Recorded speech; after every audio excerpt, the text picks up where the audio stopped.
சக்தி எங்கள் அம்மா மேலே இருக்கிற களங்கத்தை போக்குறதுக்கு எனக்கு ஒரு ஐடியா தோணியிருக்குன்னு சொல்லி பொன்னியை வந்து ஒரு மாடல் கெட்டப்பில் மாற்றி அவங்க வீட்டுக்கு அனுப்பி விட்றாங்க. அந்த பாடகர் வீட்டுக்கு போனதும் அந்த இதை கேமராவை நீ ஃபிட் பண்ணிடு, இப்படிலாம் பண்ணினா எங்கள் அம்மாவை காப்பாற்றிடலாம் அப்படின்லாம் சொல்கிறாரு. சரின்னு சொல்லி பொன்னியும் அந்த கெட்டப்பில் உள்ளே கிளம்புறாங்க.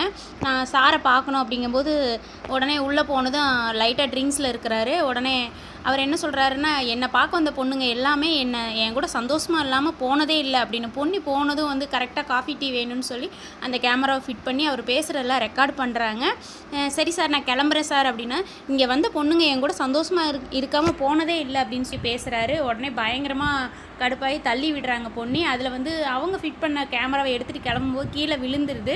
நீ இங்கே வந்து பேசி இந்த கேமராவில் ஃபிட் பண்ணி என்னை மாட்டிக்கலான்னு பார்க்குறியா அப்படின்னு சொல்லி பாடகர் ரொம்ப கோவமாக பொன்னியை வந்து இங்கேருந்து நீ தப்பிக்கவே முடியாது அப்படின்னு சொல்லி தள்ளி விடுறாங்க.